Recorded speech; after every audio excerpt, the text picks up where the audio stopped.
All right, we're down here at Levi's Stadium, day 2 of training camp. Made it through the first day, got a little sunburn. Brought my lotion today, extra lotion. So this is my best friend today. All right, what is today? Today is the debut of Brock Purdy here in Santa Clara at 49er camp. We get our first look at the 49ers, I think, best quarterback. But let's be honest here, this is going to be a competition this summer. Between Purdy and Lance, and maybe Sam Darnold as well. Definitely between Purdy and Lance.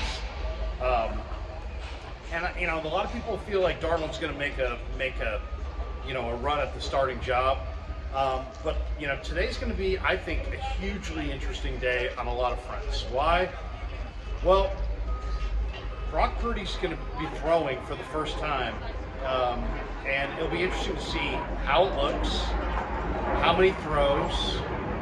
Are they going to baby him? Are they going to, monitor him? I mean, I know they're going to monitor him, but are they going to kind of back him off and keep his throws to a minimum? We're going to find out. We're going to find out today. John Lynch, I asked the direct question to Kyle Shanahan and John Lynch at the presser the other day. I said, is Brock lost any velo on his throws? Because that, to me, is the biggest question of the day. Has he lost any miles per hour off his fastball? If he has, then he's not quite the same quarterback that he was before he went out, regardless of what anybody says.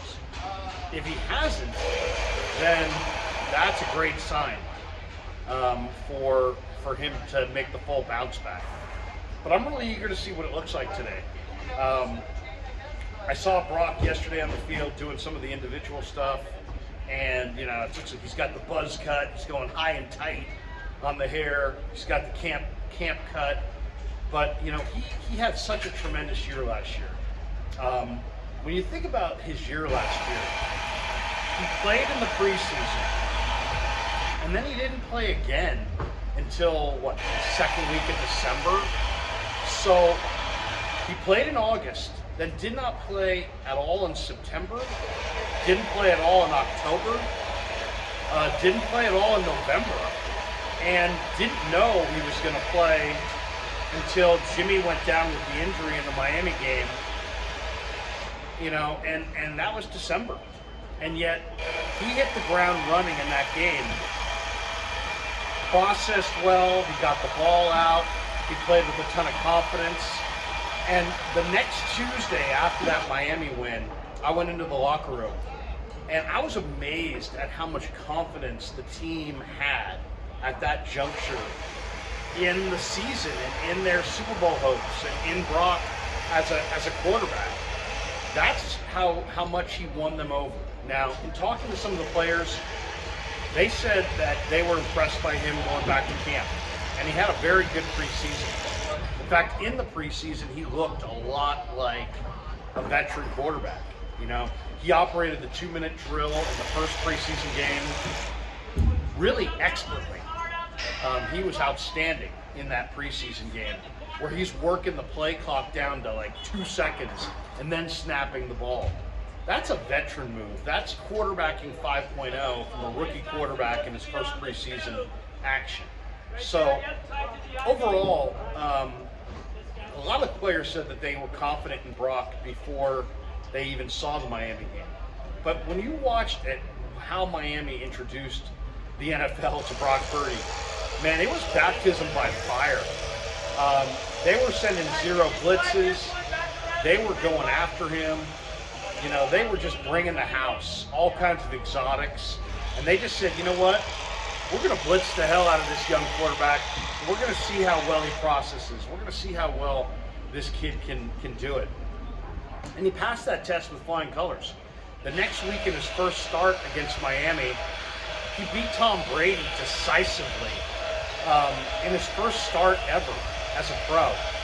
So very impressive stuff from Purdy last year. He did not lose a game that he started and finished. Then he has the elbow surgery, and a lot of people thought he was going to start on PUP. I thought he would have started this year on PUP. I thought there was a very good chance that Purdy would have started on PUP and then came back and was ready, let's say 2-3 weeks from now, and was activated off the PUP list. Instead, they made him a full go right out of camp. He definitely looks like he's worked on his leg strength. He went back to Jacksonville and worked with those same coaches that helped him discover 5 to 6 miles an hour more on the fastball. And if he has that velocity on the ball, that means he's going to be able to throw it in tight windows. So overall, exciting day today. I think he's going to look pretty good, but I'm also thinking that they're going to limit his throws today. And I'm really eager to see how much does he play in the team portion of practice? Do they keep him out of it? How much do they baby him? They said he's a full go, but on a pitch count. What is that pitch count? We're going to find that out today. I think yesterday was interesting from the standpoint of, I thought Trey Lance definitely looked a little bit better. He struggled early in the practice, but looked good in the team portion of the drills with his accuracy and his timing. You don't see the loop. It's the ball. He's resting the ball higher, and it's cutting out a lot of motion in his throw and speeding up his from rest point to release point is a big factor. And I think that now with working with Christensen, his rest point is closer to his release point. It just shortened his entire process. And I think that people are going to see that is going to be a huge benefit to Trey. If there's one thing that I think is interesting about the whole quarterback debate, it's interesting to me how many people don't believe in Brock Purdy still, based on the fact that he had this great run last year and won 2 playoff games. I think he's like the 3rd quarterback in 52 years to win 2 playoff games as a rookie. So what he did last year was nothing short of miraculous. There's 2 things that really surprised me about the whole quarterback debate and how people are kind of processing it. One, how many people don't believe in Brock Purdy despite all the evidence that, look what Iowa State was before Brock arrived there. Look what he accomplished there. They went 1-8 last year without him inside the Big 12. So to me, it's amazing how many people with a mountain of evidence, both at Iowa State and here with the 49ers, still do not believe in Brock Purdy.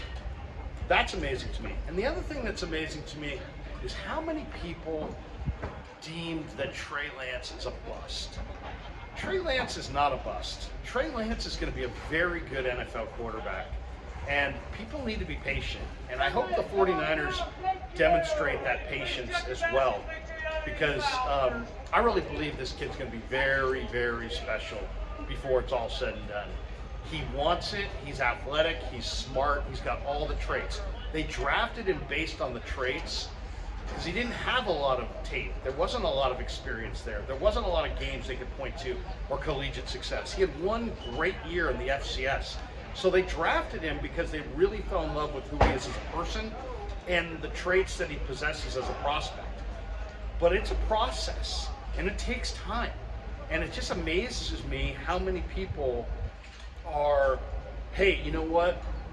The guy had 4 starts over a couple seasons. He had a redshirt year, he had a throwaway year because of an injury, and suddenly he's a bust. He's not a bust. So I'm very confident in saying that. I'm on the camp that believes that both Brock and Trey are franchise quarterbacks.